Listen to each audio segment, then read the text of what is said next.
Ya, terima kasih di record. Eh, siapa yang ini?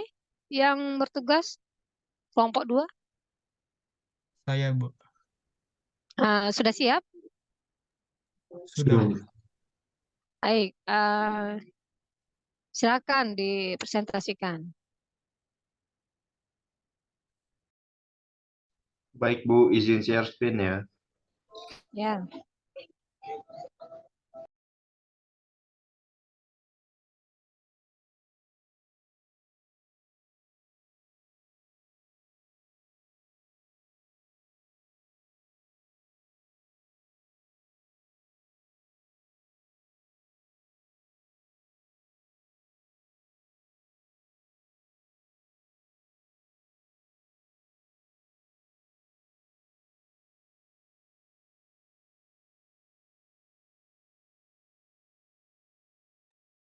Baik, apakah sebelumnya sudah jelas? Assalamualaikum warahmatullahi wabarakatuh. Waalaikumsalam. Kepada yang terhormat Bu Kumala selaku dosen pengampu mata kuliah manajemen usaha kecil, serta kawan-kawan yang telah hadir pada perkuliahan hari ini. Pada dua akan mempresentasikan 3 materi yang berjudul Membangun bisnis kecil, waralaba dan pembelian, dan bisnis keluarga. Next slide.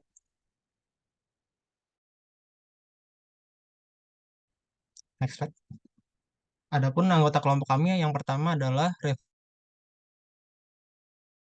dengan NPM akhir 001, yang kedua ada Vicky Andrian dan NPM akhir 016, dan yang terakhir saya sendiri yaitu Diki Ferlian dengan NPM akhir 044. Next slide. Untuk materi pertama akan dibacakan oleh Vicky. Kepada Vicky dipersilahkan. Terima kasih moderator. Untuk materi yang pertama, kita akan membahas tentang membangun bisnis kecil. Next slide. Yang pertama yaitu mengembangkan bisnis startup. Di mana dalam pengembangan bisnis startup, beberapa pengusaha mengalami rumah startup karena mereka menginginkan tantangan untuk sukses atau gagal. Atau mereka harap untuk menghindari hal-hal yang tidak diinginkan dalam perusahaan yang sudah ada. Nah, seperti budaya kerja yang tidak menyenangkan atau komitmen hukum yang menghambat. Untuk itu, semuanya harus dimulai dengan ide-ide bisnis yang menjanjikan. Namun, konsep usaha baru tidak semuanya sama dan bisa berasal dari berbagai sumber. Dengan mengenali sifat dan asal-usul ide-ide startup, seorang wirausaha dapat memperluas jangkauan ide-ide baru yang tersedia untuk dipertimbangkannya. Next slide.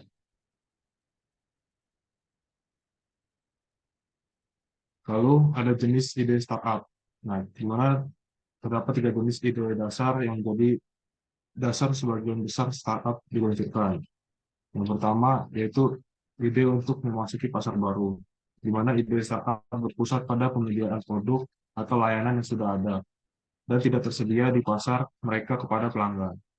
Lalu yang kedua, ide berdasarkan teknologi baru, yaitu ide startup yang melibatkan teknologi baru atau relatif baru, berpusat pada penyediaan produk atau layanan baru kepada pelanggan.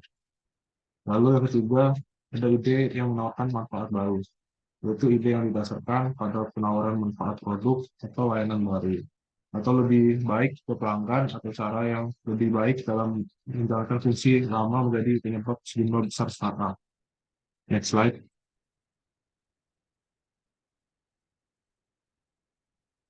Lalu sumber umum ide startup. Yang pertama ada pengalaman pribadi atau pekerjaan, di mana pengalaman pribadi merupakan salah satu sumber utama ide startup. Pengetahuan yang diperoleh dari pekerjaan saat ini atau sebelumnya memungkinkan seseorang melihat kemungkinan untuk memodifikasi produk yang sudah ada, meningkatkan layanan, dan menjadi pemasok yang memenuhi kebutuhan pemberi kerja yang lebih baik daripada vendor saat ini, atau menduplikasi konsep bisnis di lokasi berbeda. Lalu yang kedua ada hobi dan minat pribadi. Nah, terkadang hobi berkembang dari sekedar aktivitas rekreasi menjadi bisnis. Dan hobi dapat menambah energi yang mengejutkan dalam proses permulaan. Misalnya, orang-orang yang menyukai ski mungkin memulai usaha sewaan peralatan ski sebagai cara untuk mendapatkan penghasilan dari aktivitas yang mereka sukai. Lalu yang ketiga ada penemuan kebetulan, yaitu penemuan kebetulan yang tidak sengaja melibatkan sesuatu yang disebut serendipity, sebuah fasilitas untuk membuat penemuan yang diinginkan secara tidak sengaja. Kesadaran jelas memainkan peranan di sini, tetapi siapapun mungkin menemukan ide yang berguna dalam kehidupan sehari-hari. Slide. Lalu ada petunjuk ide lainnya. Jika sumber ide startup yang baru saja dibahas tidak mengungkapkan peluang wirausaha spesifik yang tepat untuk Anda, nah, maka periksalah metode berikut yang telah berguna bagi banyak pengusaha. Yang pertama itu memanfaatkan kontak pribadi dengan calon pelanggan dan pemasok. Seperti profesor, pengacara, atau mantan karyawan atau rekan kerja, pemodal ventura, dan kamar dagang. Lalu yang kedua, mengunjungi pameran dagang, fasilitas produksi, universitas, dan lembaga penelitian dan pengusaha sukses. Lalu yang ketiga, amati tren-tren yang ada, seperti tren-tren yang berkaitan dengan keterbatasan material dan kekurangan energi, teknologi baru, taktik rekreasi, mode masalah polisi, kebutuhan keamanan pribadi, dan gerakan sosial. Lalu yang keempat, mencermati segala bentuk perubahan, termasuk pergeseran dalam distrik tertentu. Lalu yang kelima, mencoba pasar, ayunan demografis, dan penemuan baru atau terobosan ilmiah. Lalu yang keenam, baca publikasi perdagangan, pengumuman kebangkrutan, dan profil di entrepreneur, dan berbagai peluang bisnis. Lalu yang ketujuh, mencari di internet. Next slide. Menggunakan pemikiran inovatif untuk menghasilkan ide bisnis. Nah, ketika belum memulai ide bisnis startup, baru sumber pengumuman baru, saja identifikasi kita mungkin perlu menggali lebih dalam dengan berkomitmen pada gaya hidup berpikir kreatif, sehingga pemikiran sehari-hari bekerja sesuai keinginan untuk menghasilkan ide bisnis. Nah, next slide. Baru gitu. Sebelumnya. Jadi ide-ide bisnis itu misalnya seperti kayak pinjaman bank dari pinjaman banyak dari ide produk dan layanan yang ada atau industri lain. Lalu bisa juga ide bisnis itu dari menggabungkan dua bisnis untuk menciptakan pembukaan pasar. Lalu bisa juga ide bisnis itu dimulai dengan menemukan masalah dalam pikiran. Lalu ada juga mengenali tren yang sedang populer dan ikuti trennya pada saat itu. Lalu juga jelajahi cara untuk meningkatkan fungsi produk atau layanan yang ada. Next. Selanjutnya itu menggunakan internal dan eksternal analisis untuk menilai baru ide bisnis. Nah, dua pendekatan umum dapat membantu mengidentifikasi ide bisnis, yaitu analisis dari luar ke dalam dan dari dalam ke luar, di mana pengusaha dapat mencari kebutuhan di pasar dan kemudian menemukan bagaimana menggunakan kemampuan mereka sendiri untuk mengejar peluang tersebut. Atau mereka dapat mengevaluasi kemampuan mereka lebih dahulu dan kemudian mengidentifikasi produk atau layanan yang baru mungkin dapat mereka gunakan. Next slide. Lalu selanjutnya itu analisis luar dalam. Nah, analisis luar dalam harus mempertimbangkan lingkungan umum atau gambaran besar dan lingkungan industri di mana usaha tersebut dapat menjalankan bisnisnya. Nah, ini juga mempertimbangkan lingkungan kompetitif yang mungkin berdampak. Yang pertama yaitu dari lingkungan umum. Nah, lingkungan umum ini terdiri dari faktor-faktor yang sangat luas yang mempengaruhi sebagian besar bisnis di masyarakat. Nah, lingkungan umum ini mencakup sejumlah tren penting seperti tren ekonomi yang mencakup perubahan tingkat inflasi, suku bunga, dan bahkan nilai tukar mata uang, yang semuanya mendorong atau menghambat pertumbuhan bisnis. Lalu yang kedua ada lingkungan industri. Lingkungan ini mencakup faktor-faktor yang secara langsung berdampak pada suatu perusahaan dan semua pesaingnya. Nah, faktor-faktor tersebut itu adalah yang pertama, ada pesaing baru, kemudian produk atau jasa, lalu ketiga itu adalah persaingan, lalu keempat adalah pemasok, dan yang kelima ada pembeli. Lalu yang ketiga ada lingkungan kompetitif. Nah, lingkungan kompetitif ini lingkungan yang berfokus pada kekuatan posisi dan kemungkinan pergerakan serta perlawanan pesaing dalam suatu industri. Next slide. Lalu selanjutnya yaitu analisis luar dalam, mengidentifikasi peluang di lingkungan eksternal, tentu saja sepadan dengan usaha yang dilakukan. Namun, konsep bisnis hanya masuk akal jika konsep tersebut tidak cocok dengan sumber daya, kapabilitas, dan kompetensi yang dapat dibawa oleh seorang wirausaha ke dalam dunia bisnis. Pencarian peluang startup sebenarnya bisa dimulai dengan analisis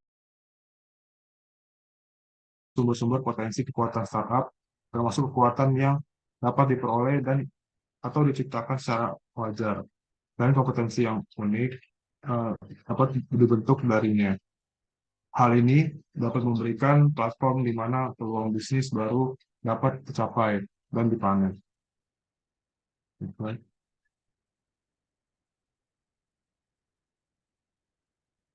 Yang pertama itu ada membangun sumber daya dan kemampuan internal, di mana pengusaha yang ingin memulai atau membangun bisnis berdasarkan analisis dari dalam keluar, pertama-tama harus memiliki pemahaman yang kuat tentang sumber daya dan kemampuan yang tersedia bagi mereka, dan dapat digunakan untuk mewujudkannya.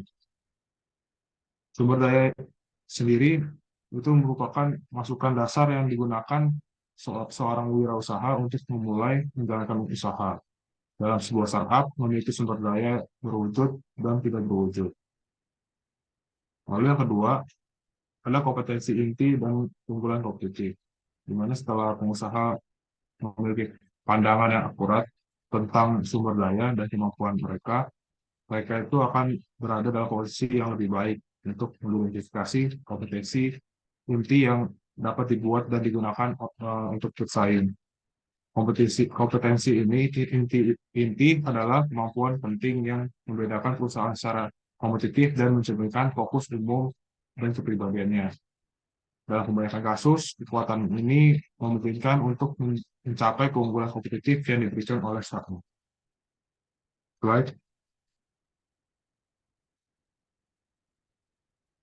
Selanjutnya yaitu mengintegrasikan analisis internal dan eksternal.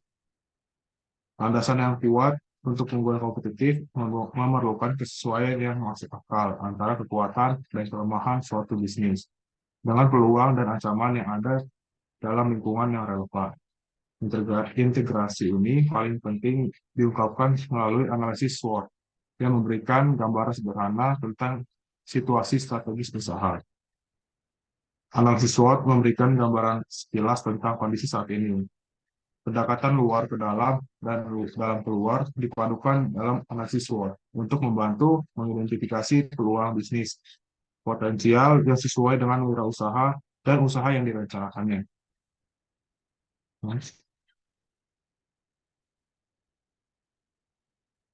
Dan selanjutnya itu memilih strategi yang menangkap peluang. Yang pertama ada opsi strategi berbasis luas. Yaitu yang pertama ada strategi berbasis biaya. Yaitu rencana tindakan yang mengharuskan perusahaan untuk menekan biayanya sehingga dapat bersatu dengan menaikkan harga yang lebih rendah dan tetap menghasilkan keuntungan. Lalu yang kedua ada strategi berbasis diferensiasi. Itu rencana tindakan yang dirancang untuk menyediakan produk atau layanan dengan atribut unik yang dihargai konsumen. Lalu yang kedua itu ada strategi fokus, di mana strategi fokus ini merupakan suatu rencana tindakan yang mengisolasi atau mengisolasi suatu perusahaan dari pesaing dan kekuatan pasar lainnya dengan menargetkan segmen pasar yang terbatas. Nah, di mana pengusaha ini biasanya dapat memilih dan menerapkan strategi fokus yang memungkinkan mereka menargetkan ceruk pasar dalam industri yang cukup. Lalu ada pemilihan dan implementasi strategi fokus.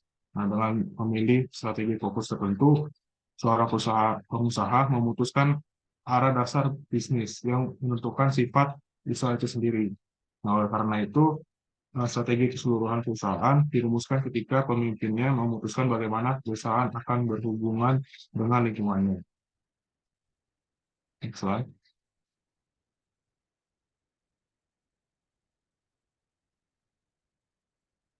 Selanjutnya yaitu menyaring ide bisnis baru.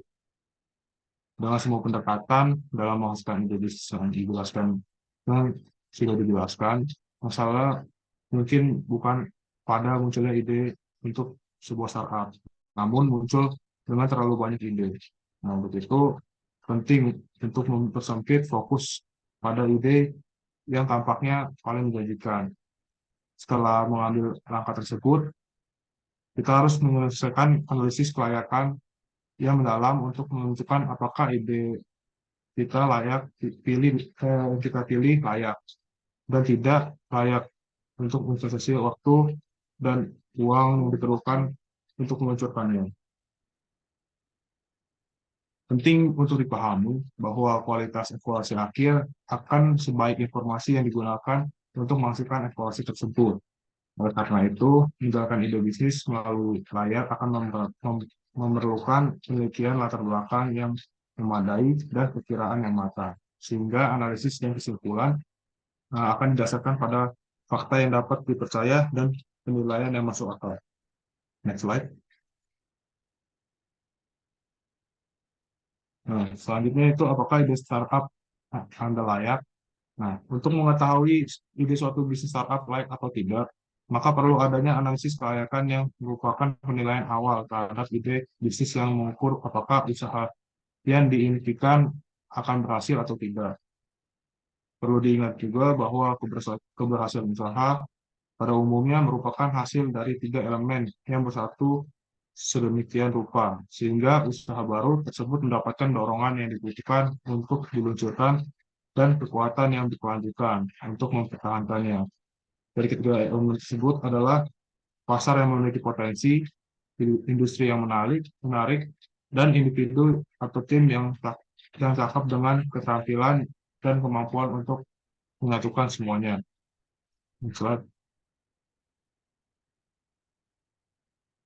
Selanjutnya yaitu potensi pasar. Nah, pasar ini terdiri dari pembeli, pelanggan saat ini atau pelanggan potensial yang tertarik untuk membeli kelas produk atau layanan tertentu untuk memuaskan keinginan atau kebutuhan, dan mereka juga harus memiliki kemampuan untuk membayarnya.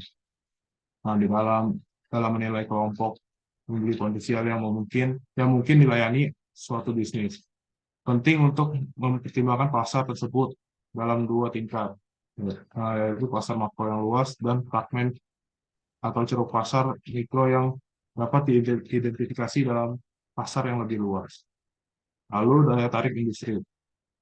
Nah, seperti halnya pasar, industri ini harus dilihat dari sudut pandang gambaran besar dan lebih fokus. Analisis tingkat makro menilai daya tarik keseluruhan industri di mana startup akan didirikan. Mungkin dirangkum paling baik oleh model kekuatan industri Michael Porter. Pada akhirnya, wawasan ini akan memberitahu apakah kondisi industri akan menguntungkan bagi startup yang diharapkan untuk mengejar. Nah, semakin menguntungkan kekuatannya, semakin menarik industrinya. Namun, perlu diingat bahwa satu kekuatan yang tidak menguntungkan bisa cukup untuk mengubah keseimbangan menjadi tidak menarik. Jadi, penting untuk mempertimbangkan kekuatan ini dengan sangat hati-hati. Next slide. Lalu selanjutnya kepemimpinan usaha baru. Nah, bisnis baru hanya akan sekuat pemimpinnya. Jadi penting untuk menilai apakah wirausahawan atau tim wirausaha sesuai dengan tugasnya. Nah, di sini terdapat 3 jenis dimensi kapabilitas penting yang dinyatakan oleh Mullins. Nah, yang pertama, kesesuaian usaha dengan misi, aspirasi, dan tingkat kenyamanan pemimpin dengan risiko yang terlibat. Lalu yang kedua, pemahaman pemimpin tentang faktor-faktor yang sangat penting untuk keberhasilan perusahaan dan kemampuannya untuk melaksanakan ini. Lalu yang ketiga, hubungan pemimpin dengan pemasok, pelanggan, investor, dan pihak lain dalam industri yang akan sangat penting untuk membuat usaha ini berhasil. Dengan adanya faktor-faktor ini, maka akan memiliki efek langsung dan tidak langsung pada peluang keberhasilan suatu usaha. Next slide. Baik, itu materi yang dapat saya sampaikan. Selanjutnya, saya akan kembalikan kepada moderator. Terima kasih Vicky untuk penjelasannya. Untuk materi chapter 4 akan dijelaskan oleh Rifando. Pada Rifando dipersilakan. Baik, terima kasih kepada moderator dan pemateri sebelumnya. Jadi materi selanjutnya chapter 4 mengenai waralaba dan pembelian.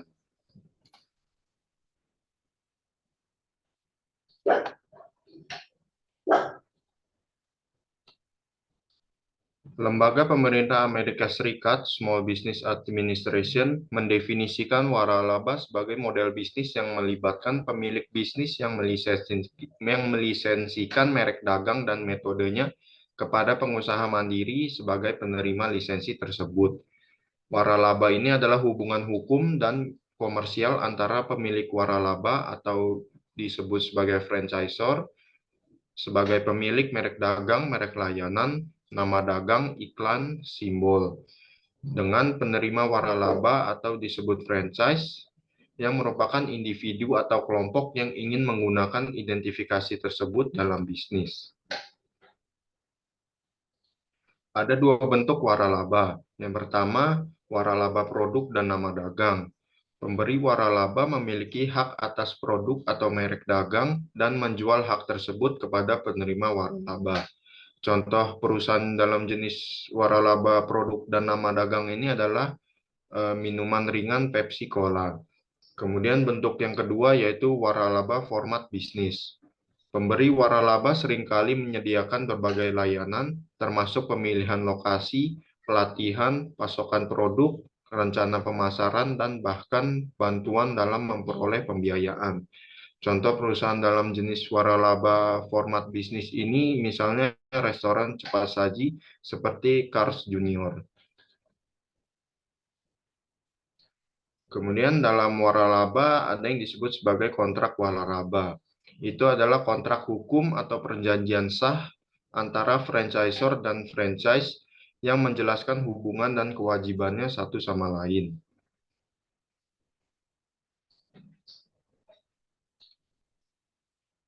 Kemudian, cara franchisor membangun struktur organisasi dan menunjuk mitra untuk memperluas jumlah gerai waralabanya dan memantau kinerja para mitranya tersebut melalui penerima lisensi utama, yaitu perusahaan atau pebisnis mandiri yang akan menjadi perantara atau agen penjualan yang bertugas mencari pewaralaba baru di wilayah tertentu. Kemudian kepemilikan multi-unit, yaitu satu pewaralaba memiliki lebih dari satu unit bisnis waralaba.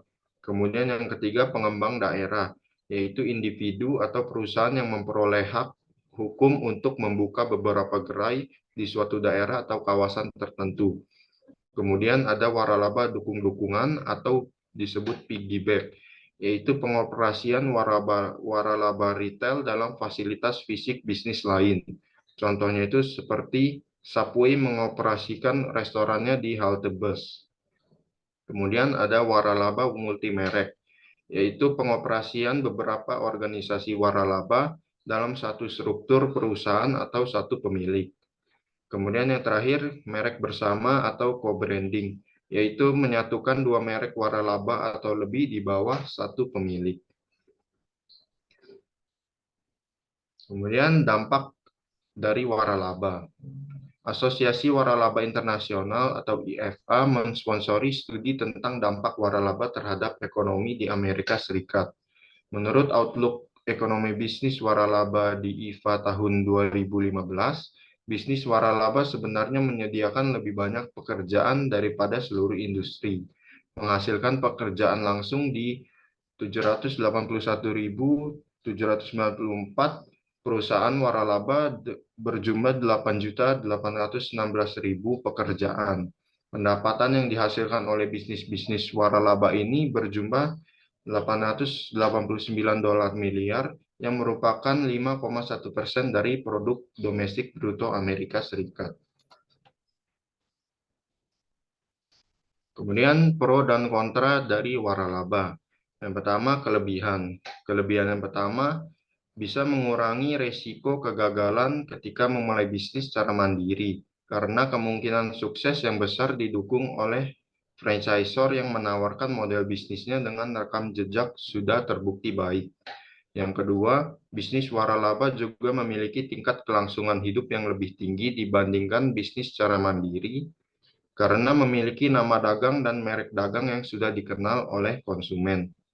Yang ketiga, selain model bisnis yang sudah terbukti dan produk atau layanan yang sudah dikenali, pemberi waralaba menawarkan metode pemasaran dan manajemen yang dikembangkan dengan baik dan sudah teruji.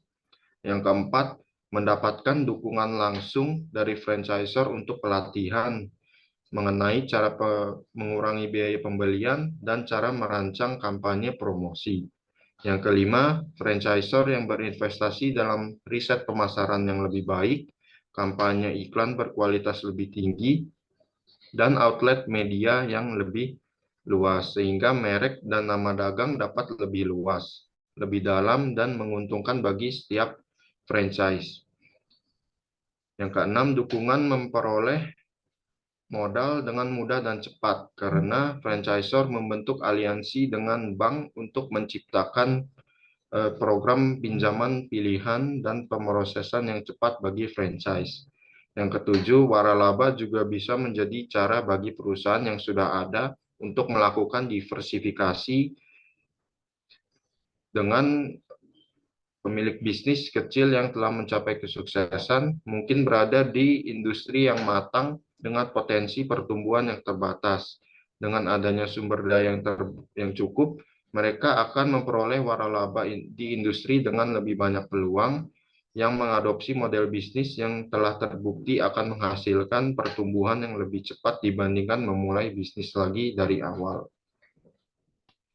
Kemudian, kekurangan dari waralaba. Yang pertama, masalah keuangan. Mengenai biaya sebenarnya untuk menjadi dan tetap menjadi franchise.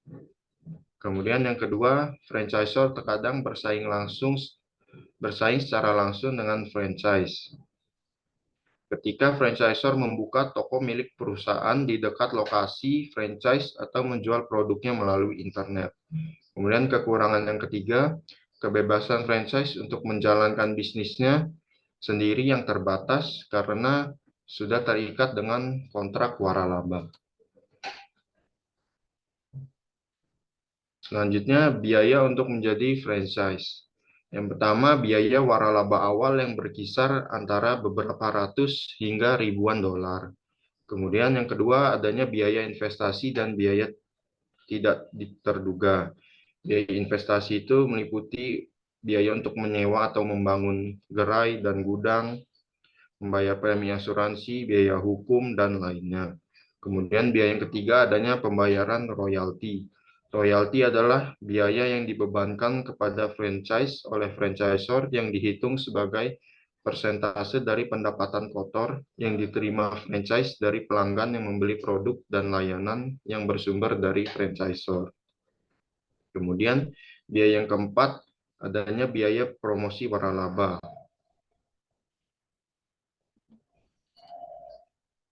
Kemudian mengevaluasi peluang waralaba. Dengan pertumbuhan waralaba selama bertahun-tahun, memilih waralaba yang tepat menjadi lebih mudah. Pengamatan pribadi sering memicu minat atau kesadaran dapat dimulai dengan pemaparan iklan di surat kabar atau majalah atau bisa juga di internet. Franchisor yang lebih terkenal dan lebih sukses kemungkinan besar menawarkan peluang yang lebih besar untuk bertahan hidup dalam jangka panjang. Namun mereka juga mampu mengenakan harga tinggi untuk menjadi bagian dari jaringan mereka. Menyelidiki potensi waralaba dengan cara mengajukan pertanyaan-pertanyaan berikut saat menilai potensi waralaba yang berkaitan dengan apakah franchisor pada sistem waralaba sebagai sarana utama distribusi produk dan layanannya. Kemudian apakah franchisor memproduksi dan memasarkan barang dan jasa sesuai permintaan konsumen. Kemudian apakah franchisor mempunyai reputasi yang baik dan diterima secara luas di pasar. Kemudian, apakah franchisor menawarkan rencana pemasaran yang dirancang dengan baik dan memberikan pelatihan? Kemudian, apakah franchisor memiliki hubungan yang baik dengan para franchise-nya?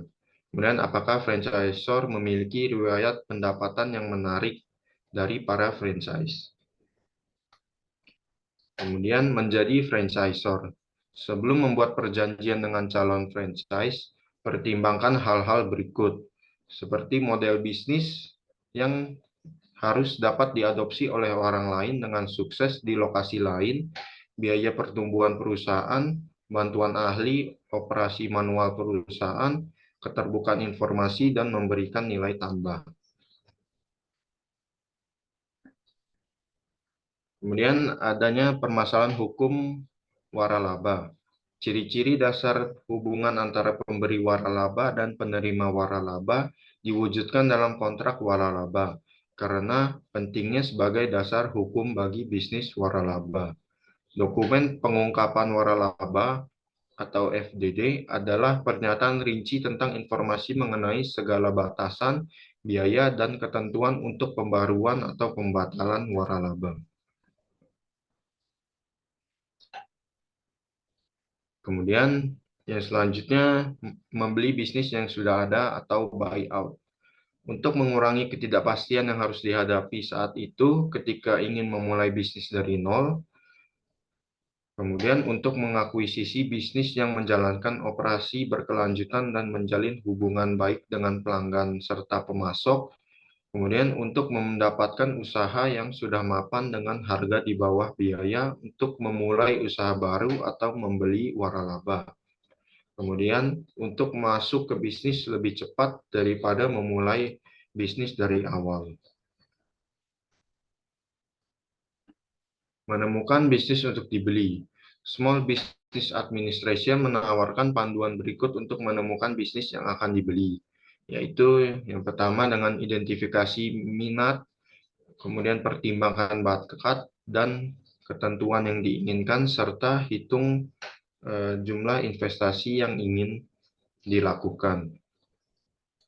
Kemudian menyelidiki dan mengevaluasi ketersediaan bisnis. Small Business Administration juga menyediakan informasi untuk melakukan uji kelayakan dalam pembelian suatu bisnis.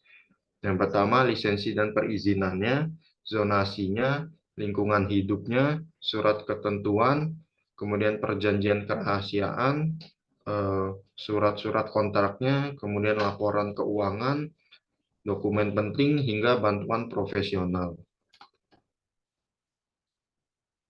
Kemudian adanya faktor kuantitatif dalam menilai suatu bisnis berdasarkan asetnya, pasar, dan arus kas.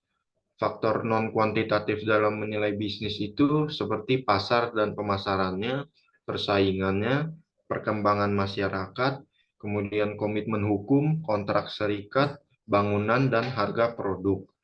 Kemudian bernegosiasi dan menyelesaikan kesepakatan dalam ingin membeli suatu bisnis. Harga beli suatu bisnis ditentukan oleh negosiasi antara pembeli dan penjual.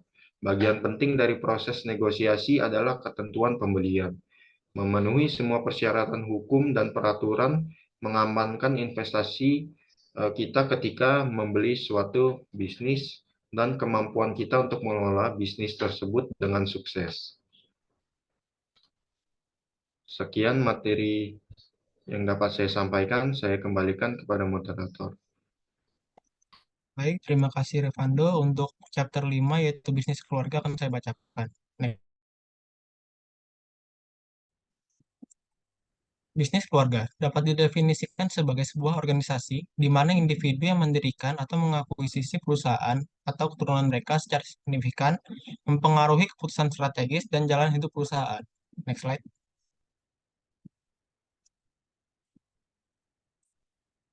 Yang pertama ada tumpang tindih keluarga dan bisnis.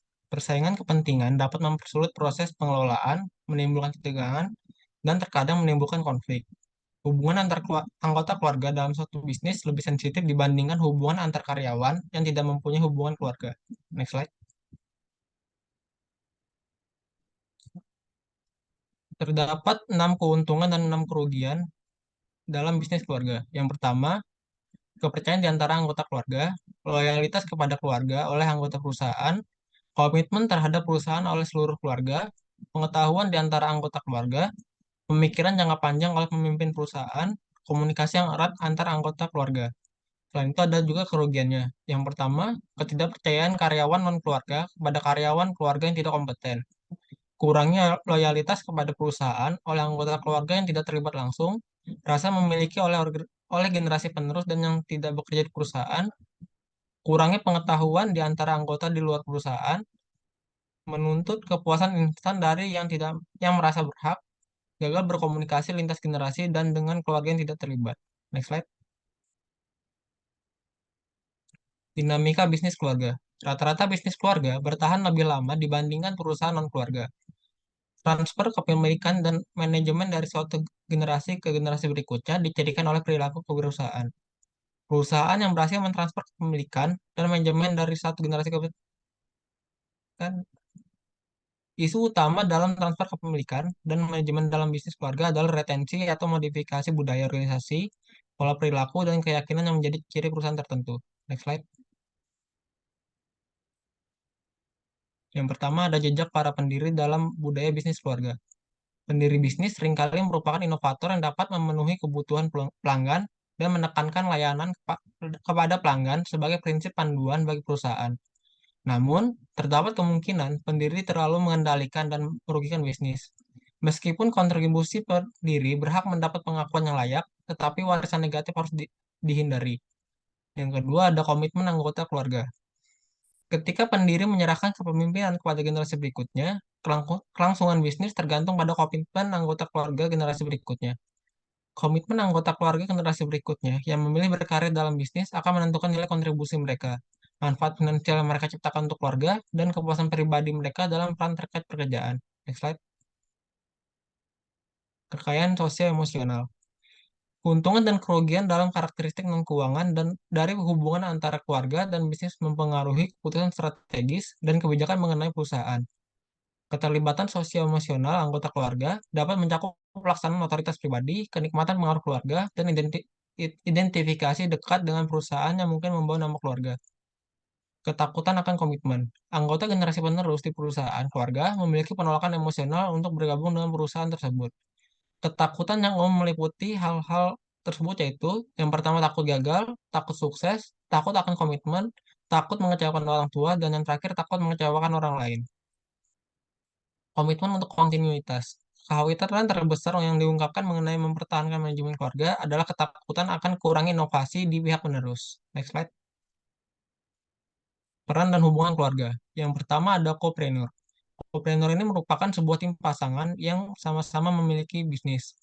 Salah satu keuntungan potensial dari tim pasangan adalah kesempatan untuk bekerja dengan orang-orang yang benar dipercayai. Namun, bagi beberapa pasangan, manfaatnya mungkin tertutup dengan masalah yang terkait dengan bisnis. Perbedaan pendapat mengenai urusan bisnis bisa terbawa ke dalam kehidupan keluarga. Selanjutnya ada ibu atau ayah sang pendiri. Pengusaha yang memiliki anak berpikir secara alami untuk menyerahkan bisnis ke generasi berikutnya. Beberapa pendekatan yang dilakukan untuk mempersiapkan calon penerus kepemilikan dan kepemimpinan antara lain, yang pertama mendemonstrasikan komitmen pendiri terhadap bisnis dan keluarga baik melalui tindakan maupun perkataan, membiarkan dan mendukung perilaku wirausaha oleh anak, mendukung upaya pendidikan yang berkontribusi pada keterampilan memimpin bisnis, sekaligus membantu anak-anak mengembangkan bakat khusus mereka. Yang terakhir, membantu anak-anak menyadari bahwa peraturan dan tanggung jawab mempunyai tempatnya baik dalam bisnis maupun kehidupan. Next slide. Putra dan putri. Para ahli merekomendasikan untuk memperkenalkan anak-anak ke perusahaan keluarga sejak usia dini. Orang tua dapat melakukan upaya untuk mengajari anak-anak mereka bahwa usaha yang sukses menuntut kerja keras dan bukan sekedar warisan. Seorang anak mungkin merasa perlu untuk bekerja di luar bisnis keluarga untuk membuktikan bahwa dia dapat bertahan tanpa bantuan keluarga. Next slide. Kerjasama dan persaingan saudara. Beberapa bisnis keluarga juga mendapat manfaat dari kolaborasi yang efektif di antara saudara. Sama seperti keluarga yang bisa merasakan kerjasama dan kesatuan yang sangat baik, saudara dapat bekerja sebagai tim yang berfungsi dengan lancar dan memberikan layanan sesuai dengan kemampuannya. Namun, sama seperti non-keluarga, saudara dapat tidak setuju dengan kebijakan atau peran mereka dalam bisnis. Anggota non-keluarga dapat memainkan peran kunci dalam menyelesaikan atau menghindari konflik di antara saudara kandung. Eksekutif non-keluarga dapat menjadi mentor ketika seorang anggota keluarga bergabung dengan perusahaan. Dilema saudara lainnya disebut sebagai konflik predator atau parasit. Anggota keluarga yang bekerja di perusahaan terkadang dipandang oleh kerabatnya yang bekerja di luar perusahaan sebagai predator yang mengambil uang dari bisnis yang diyakini oleh pihak luar sebagai hak mereka. Sedangkan anggota keluarga di luar perusahaan dilihat sebagai parasit. Artinya, mereka memiliki hak kepemilikan, menerima dividen, atau membuat kesuksesannya. Next slide. Mertua masuk dan keluar bisnis. Mertua dapat terlibat secara langsung atau tidak langsung dalam perusahaan. Ketika mertua bergabung, kolaborasi yang efektif dapat dicapai dengan menugaskan anggota keluarga ke cabang atau peran berbeda dalam perusahaan. Namun, persaingan untuk mendapatkan posisi kepemimpinan pada akhirnya dapat memaksakan keputusan yang membedakan anak-anak dan mertua yang bekerja di bisnis tersebut.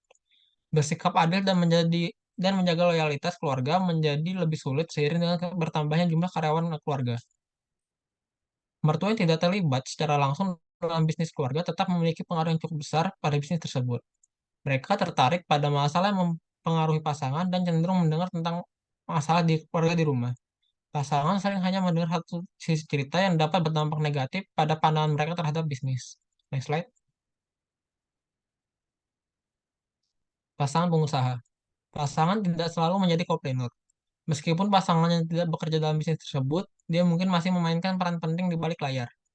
Pasangan membantu mempersiapkan anak-anak untuk karir yang mungkin di bisnis keluarga dan dapat bertindak sebagai mediator antara pengusaha dan anak-anak. Next slide. Tata kelola yang baik dalam perusahaan keluarga. Hubungan yang kompleks dalam perusahaan keluarga membutuhkan pengawasan manajemen yang kompeten dan profesional, baik dari dalam maupun luar keluarga. Membiarkan anggota keluarga yang tidak siap atau tidak kompeten menjadi manajer akan melemahkan perusahaan. Mempraktikkan manajemen yang baik akan membantu bisnis berkembang dan memungkinkan berfungsi sebagai sebuah keluarga. Kegagalan dalam melakukan hal ini akan menimbulkan ancaman terhadap bisnis dan merusak hubungan keluarga. Next slide. Karyawan non-keluarga di perusahaan keluarga. Anggota non-keluarga seringkali menyadari bahwa mereka mempunyai peluang terbatas di perusahaan keluarga. Hanya sedikit orang tua yang akan lebih memilih orang luar daripada anaknya yang kompeten dan sedang dipersiapkan untuk kepemimpinan di masa depan. Hal ini membatasi potensi kemajuan karyawan non-keluarga, yang dapat menyebabkan mereka menjadi frustasi, merasa ditipu, atau meninggalkan perusahaan. Memimpin perusahaan milik keluarga mungkin memutuskan untuk membawa anggota non-keluarga sebagai eksekutif di perusahaan karena alasan berikut. Yang pertama, untuk menjembatani kesenjangan antar generasi, menetapkan arah baru bagi perusahaan, menghadapi perubahan, dan memberikan keterampilan dan keahlian baru. Next slide. Retreat keluarga. Retreat keluarga adalah pertemuan anggota keluarga yang biasanya diadakan jauh dari tempat perusahaan untuk membahas masalah bisnis keluarga. Retreat keluarga dirancang untuk meningkatkan jalur komunikasi dan menghasilkan pemahaman dan kesepakatan tentang masalah bisnis keluarga. Untuk memastikan keberhasilan retreat bisnis keluarga, David Lansky menyarankan mengikuti pedoman berikut. Yang pertama, memperjelas tujuan retreat, tetapkan tujuan, gunakan agenda, berikan setiap orang kesempatan berpartisipasi, ketahui perbedaan antara konsensus dan kesepakatan. Namun, pembicaraan di retreat keluarga tidak selalu tentang bisnis. Oleh karena itu, retreat dapat berubah menjadi liburan di mana para peserta menikmati bersama satu sama lain. Ketika anggota keluarga besar tumbuh saling menyukai, hal itu memperkuat keluarga dan juga perusahaan. Next slide. Dewan Keluarga. Dewan Keluarga adalah bagian organisasi dan perencanaan strategi sebuah keluarga. Ini menyediakan forum untuk mendengarkan ide-ide semua anggota dan menemukan apa yang mereka yakini dan inginkan dari bisnis. Dewan Keluarga meresmikan partisipasi keluarga dalam bisnis hingga tingkat yang lebih besar dibandingkan dengan retret keluarga. Hal ini juga dapat menjadi titik fokus untuk merencanakan masa depan masing-masing anggota keluarga. Keluarga secara keseluruhan dan bisnis serta bagaimana masing-masing anggota berhubungan satu sama lain. Generasi muda didorong untuk berpartisipasi karena sebagian besar proses dirancang untuk meningkatkan pemahaman mereka tentang tradisi keluarga dan kepentingan bisnis serta mempersiapkan mereka untuk bekerja secara efektif dalam bisnis. Next slide. Konstitusi bisnis keluarga. Konstitusi bisnis keluarga terkadang disebut keyakinan keluarga, memberikan kerangka kerja bagi sistem tata kelola perusahaan, keluarga, dan dapat mencakup topik-topik berikut. Yang pertama, nilai-nilai inti yang harus diikuti oleh semua anggota keluarga. Yang kedua, suatu proses pengembangan keputusan, manfaat yang dapat diterima anggota keluarga dari bisnis, mekanisme untuk memperkenalkan anggota yang lebih muda pada bisnis, keluarga, dan struktur tata kelolanya, proses penyelesaian sengketa, ambisi filantropis keluarga.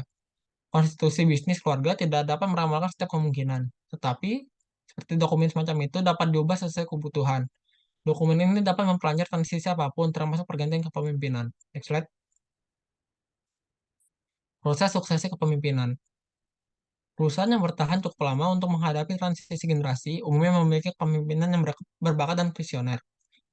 Oleh karena itu, bisnis bergantung pada pengembangan atau penarikan pemimpin yang efektif untuk masa depan. Jika talenta yang tersedia tidak mencukupi, pemilik harus membawa kepemimpinan dari luar atau menambah talenta keluarga untuk menghindari penurunan bisnis di bawah kepemimpinan anggota keluarga generasi berikutnya. Next slide. Mempersiapkan suksesi. Dibutuhkan proses yang panjang dan berlarut-larut untuk seseorang anak mengambil alih kepemimpinan. Proses ini dapat dirancang dan diimplementasikan dengan sengaja, atau dapat terjadi begitu saja seiring bertambahnya usia semua pihak. Semua tanggung jawab generasi senior. Yang pertama, komunikasi, perencanaan, akuntabilitas, pengembangan pemilik, perencanaan jangka panjang. Sedangkan tanggung jawab generasi muda, yaitu terbuka untuk komunikasi, kembangan rencana tindakan pribadi, menerapkan rencana tindakan pribadi, mempersiapkan kepemilikan, rancang rencana hidup. Next slide. Pengalihan kepemimpinan.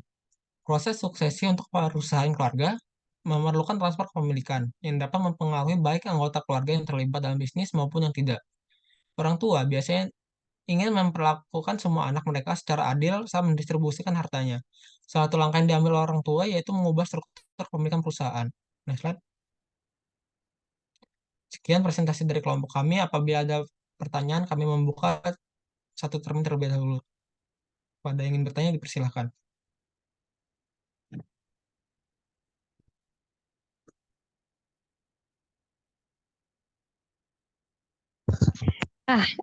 Sambil mempersiapkan pertanyaan ya untuk kelompok ini luar biasa. Ini kelompok 2. Sebentar. Salah terus ini.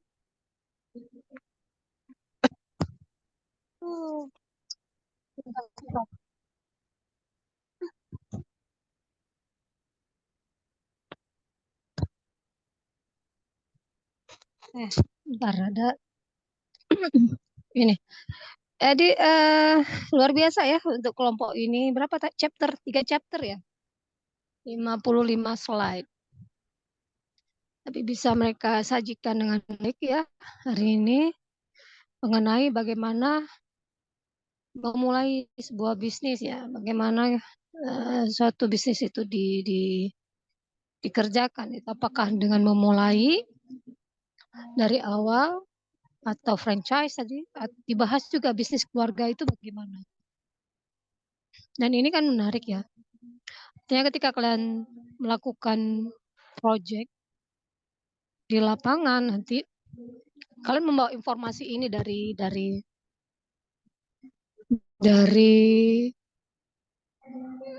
lingkungan nyatanya seperti apa ya.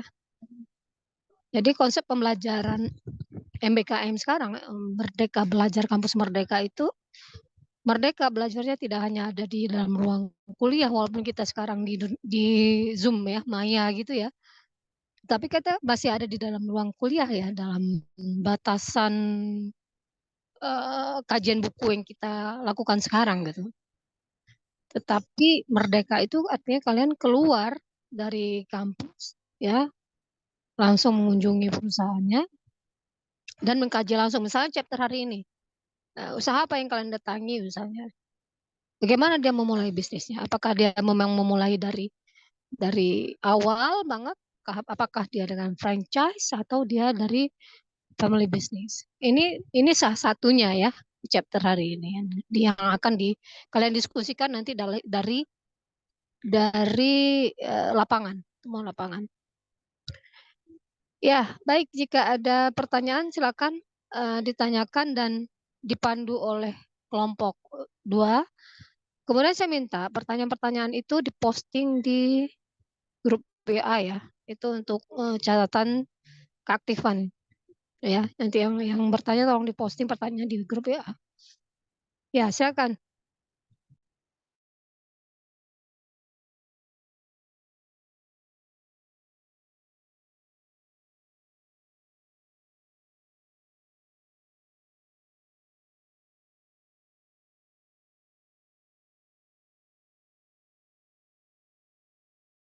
Saya minta tolong ada mahasiswa yang mengcopy dari Zoom itu dari room chatnya ke WA karena kalau di Zoom ini begitu dimatikan hilang udah ya.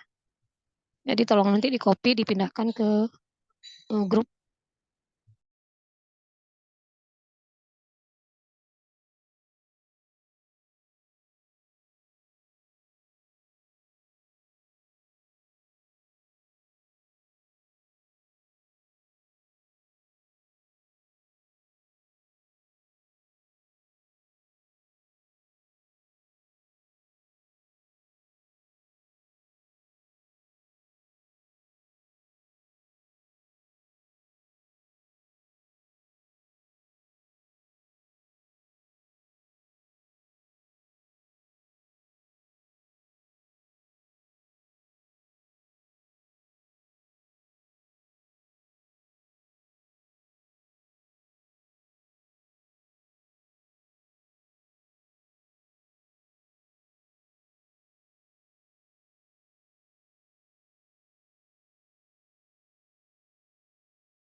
Sudah ada 2 pertanyaan ya? Menunggu gimana?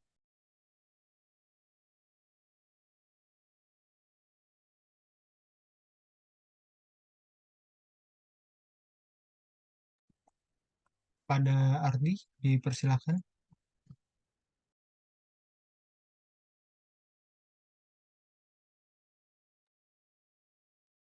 Assalamualaikum warahmatullahi wabarakatuh. Perkenalkan, nama saya Muhammad Eka Aryansyah dengan izin NPM 089.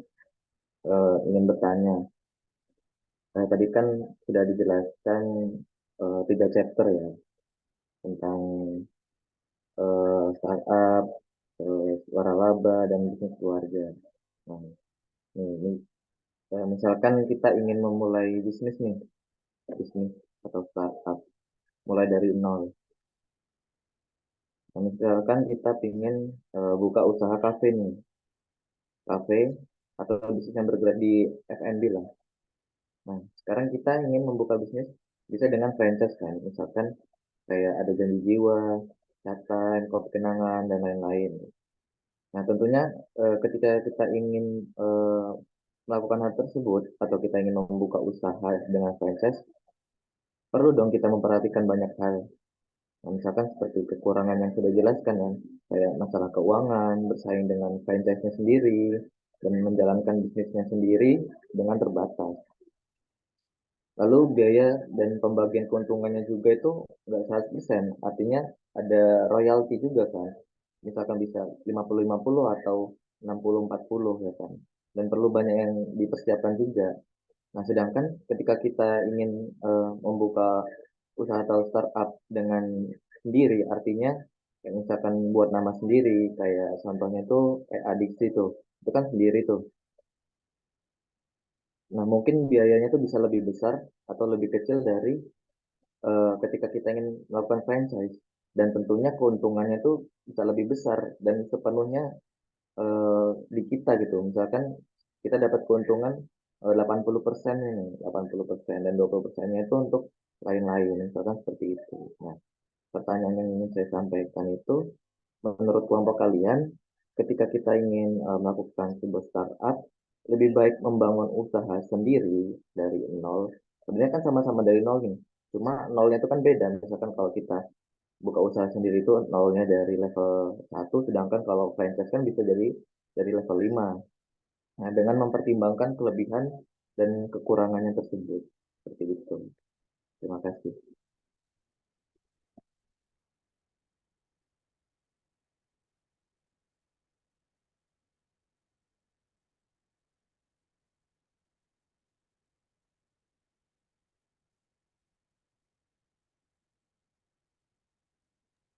Baik, karena sudah ada 5 penanya, kami tutup terlebih dahulu ya. Izinkan kami untuk berdiskusi terlebih dahulu.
Baik, di sini saya akan menjawab pertanyaan dari Safa Kasyapa, yaitu menurut kelompok kalian apa langkah yang akan diambil untuk memitigasi risiko dan menghadapi tantangan yang mungkin muncul dalam menjalankan bisnis kecil. Terima kasih. Nah, dari kelompok kami, langkah yang akan diambil untuk memitigasi risiko dan menghadapi tantangan yang mungkin muncul dalam menjalankan usaha kecil itu, yang pertama kita bisa membuat rencana bisnis. Nah, di mana rencana bisnis itu harus memuat detail targetnya yang akan dicapai dari segi operasional, keuangan, atau pemasaran. Nah, dengan adanya membuat rencana bisnis tadi itu akan memudahkan kita untuk menjalankan bisnis dan mengevaluasi apa yang akan kita capai. Lalu yang kedua bisa dengan membuat rencana manajemen risiko. Nah, dimana rencana bisnis itu akan lebih akan dijalankan dengan rencana manajemen risiko yang matang. Nah, dengan membuat perencanaan manajemen risiko yang tepat sasaran akan berpengaruh terhadap penjualan yang harus signifikan. Lalu yang ketiga, eh, dapat memperbarui strategi manajemen risiko. Nah, memperbarui strategi manajemen risiko ini seiring berkembangnya waktu perlu dilakukan untuk meminimalisir risiko usaha. Nah, hal ini untuk menyesuaikan kondisi lapangan sehingga tidak menimbulkan kerugian yang lebih banyak. Lalu yang kelima itu bisa dapat menjalankan karena bisnis yang sudah kita buat. Nah, uh, dengan mengikuti segala rencana bisnis yang telah kita buat, maka kita akan dapat nantinya mengevaluasi kembali rencana tersebut untuk mengetahui efektivitasnya. Lalu selanjutnya bisa juga dengan melakukan riset pasar, lalu juga dengan analisa kebutuhan pasar, dan juga kita yang paling penting dapat menyesuaikan modal usaha. Nah, bagaimana apakah Seva, apakah sudah membantu jawabannya? Baik, sudah cukup menjawab. Terima kasih atas jawabannya. Baik, terima kasih.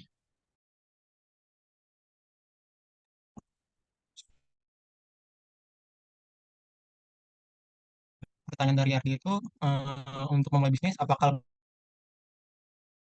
kita memulai bisnis sendiri atau membeli franchise? Apa seperti itu, Ardi? Iya, benar gitu. Baik, kalau misalnya mulai bisnis itu sebenarnya kita tergantung ya. Kita mau ngekonsepin sendiri atau kita terima jadi konsepnya itu. Kalau misalnya kita memulai bisnis sendiri, kita bisa mengkonsepkan bisnis tersebut sesuai dengan keinginan kita tanpa ada paksaan dari paksaan dari pihak lain ataupun kontrak dari pihak lain. Sedangkan kalau kita membeli franchise, kita tentunya terikat kontrak. Selain itu juga kita juga nggak bisa merubah konsep gitu aja. Soalnya kan namanya franchise itu harus sama juga konsepnya sama franchise-franchise yang lainnya juga. Selain itu juga keduanya ada kekurangannya. Kalau bangun bisnis sendiri, kekurangannya itu konsepnya belum teruji. Jadi kita ada kemungkinan gagal itu lebih besar ya daripada kita membeli franchise. Soalnya kalau franchise itu kan biasanya perusahaan-perusahaan besar yang sudah terkenal sehingga konsepnya itu lebih teruji. Seperti itu, Ardi. Apa dapat dipahami?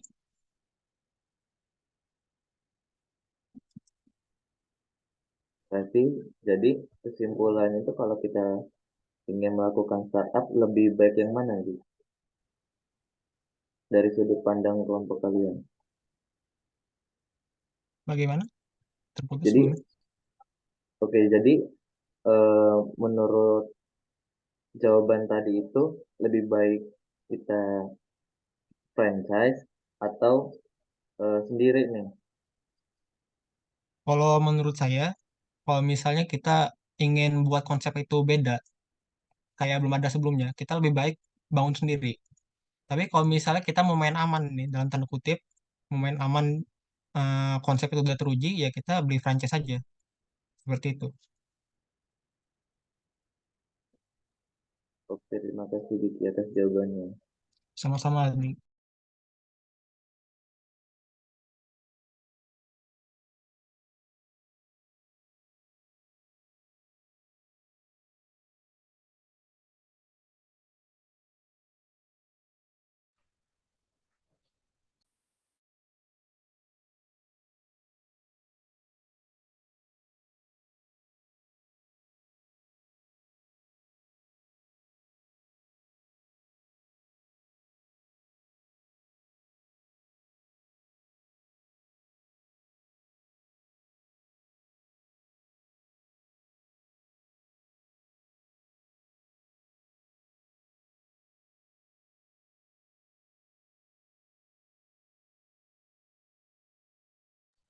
Izin menjawab pertanyaan dari Aurelia.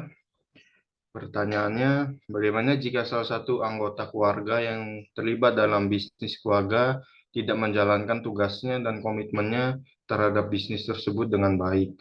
Apakah kita harus menegur, bahkan mengganti posisinya dengan orang lain, atau dibiarkan saja karena adanya keterikatan secara emosional yang dimana ada perasaan tidak enak dan sebagainya?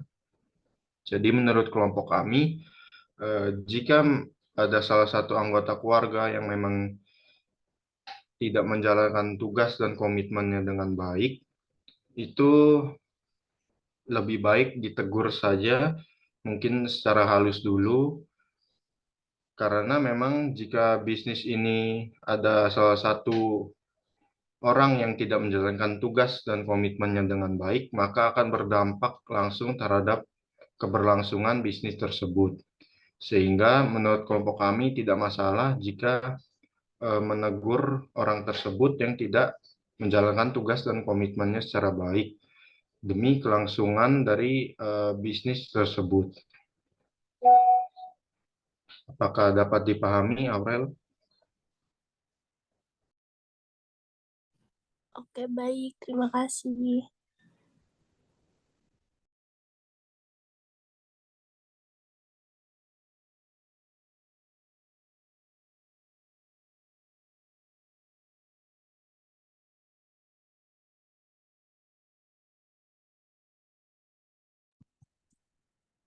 Selanjutnya saya akan menjawab pertanyaan dari Nixi. Pertanyaannya itu, dalam membangun usaha kecil, apakah lebih baik melibatkan keluarga, rekan, atau secara mandiri?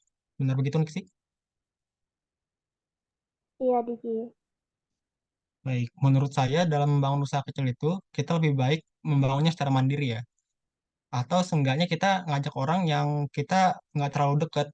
Soalnya kalau dalam bisnis itu kita bisa dibilang harus tega ya setiap ngambil keputusan. Jadi kita nggak bisa eh, terlalu melibatkan perasaan. Jadi biar bisnis berjalan secara lancar, kita harus mengkonsepkan sesuai menjalankan sesuai dengan konsep yang telah ditentukan sebelumnya. Terlebih kalau misalnya bisnis itu dijalankan tanpa adanya kontrak sebelumnya, itu justru bisa merugikan kita. Biasanya pada pembagian keuntungan itu kadang terjadi rebutan gitu. Kayak misalnya saya berbisnis dengan Nixi, di akhir itu misalnya saya kurang berkontribusi dalam bisnis tersebut. Nah, tapi kan kadang sebagai teman kita itu punya perasaan nggak enakan gitu kan. Yang ujungnya itu ngerugiin diri sendiri juga. Makanya itu saya menyarankan untuk berbisnis secara mandiri daripada mengajak teman atau keluarga. Kecuali kalau kita punya perasaan tegas yang bisa menjamin keadilan dalam bisnis tersebut. Bagaimana Nixi? Jadi lebih baik mandiri dan kalaupun ingin melibatkan keluarga ataupun teman itu memang harus ada kontrak yang jelas dan tegas gitu kan, Diki. Iya, kalau mau melibatkan keluarga atau teman itu kita harus punya perasaan tega istilahnya ya, serta kontrak yang dilindungi hukum, secara hukum maksudnya, begitu. Baik, Diki. Terima kasih. Sama-sama Nixi.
Sudah terjawab berapa pertanyaan?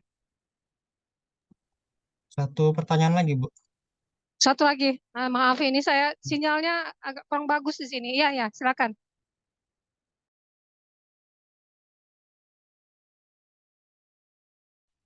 Izin menjawab pertanyaan dari Muhammad Dio Febrian, bahwa Dio pernah membaca dan mendengar di mana sebaiknya dalam melakukan bisnis itu jangan mengaitkan keluarga dalam bisnis. Karena jika ada masalah dalam bisnis tersebut bisa jadi ke bawah dalam urusan keluarga. Jadi menurut kelompok kami, yang pertama, eh, bedakan dulu antara kepentingan pribadi dan kepentingan keluarga serta kepentingan bisnis, agar tidak saling mengaitkan ketika ada masalah dalam bisnis dan keluarga. Kemudian pertanyaannya, bagaimana cara yang baik jika kita ingin mengaitkan keluarga kita dalam bisnis kita untuk persiapan regenerasi pemimpin agar masalah tadi dapat terhindar dengan cara menjaga komunikasi yang efektif dengan regenerasi pemimpin tersebut.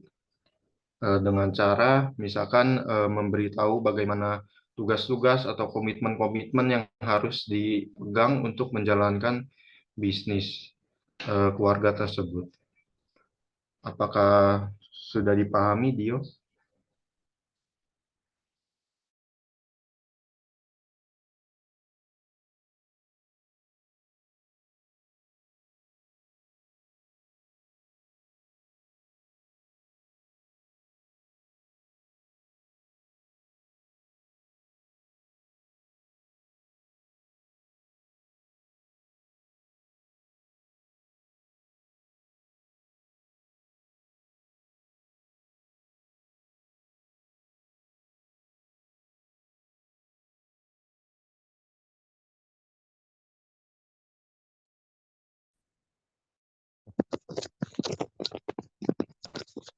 Sudah selesai ya? Sudah, Bu. Ya, terima kasih banyak untuk kelompok 2. Jadi dari berbagai pertanyaan ini, pertanyaan kritis ini bagus ya. Dari pertanyaan tadi, eh, apa namanya, antara bisnis keluarga. Jangan dicampur adukkan ya, masalah keluarga dengan masalah bisnis. Itu kan pertanyaan menarik. Dalam konsep kita belajar bagaimana memisahkan antara uang dapur dengan uang bisnis, begitu ya. Secara sederhananya bicara seperti itu. Dalam praktiknya bahkan sampai secara canggih pun dikembangkan apa namanya software ya semacam itu. Ada salah satu hotel di Lampung ini yang awalnya dikelola oleh keluarga itu bangkrut ya, maksudnya rugi terus. Sampai mereka memanggil konsultan untuk dibantu bagaimana memperbaiki ya, masalah itu. Bersama konsultan ini, oke saya bantu katanya ya. Tapi dengan syarat kalian tidak boleh datang atau menginap di hotel ini selama 2 tahun. Nah, ketika sudah perjalanan itu nggak sabar mau lihat gimana sih perkembangannya gitu kan karena udah bayar konsultan. Dan mereka datang, wah ketika datang diminta konsultan itu harus bayar. Ya, kalau kalian mau datang ke hotel ini bayar. Walaupun ini milik keluarga, bayar. Sama seperti konsumen yang lain gitu. Nah, akhirnya masalah mereka terselesaikan. Ya, salah satu masalahnya adalah ketika mereka karena mereka mencampur adukkan perolehan dari hotel itu untuk kepentingan keluarga ya, macam-macam lah ya. Itu masih berlangsung sampai sekarang ya. Entah kebutuhan keluarga beli di situ, popok anaknya beli di situ gitu ya, dicampur aduk gitu ya, ya kolaps bisnisnya. Nggak bisa seperti itu. Jadi harus dipisah ya. Ini pertanyaan menarik. Kemudian tadi, terus mana lebih bagus kita pilih franchise atau buat gitu kan? Nah, itu jadi pertanyaan-pertanyaan ini ketika nanti kalian temui di bisnis di lapangan, kalian harus bisa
Baik, dikarenakan semua pertanyaan sudah terjawab, oleh karena itu kami tutup presentasi pada pertemuan kali ini. Kami akhiri, wassalamualaikum warahmatullahi wabarakatuh. Waalaikumsalam warahmatullahi wabarakatuh.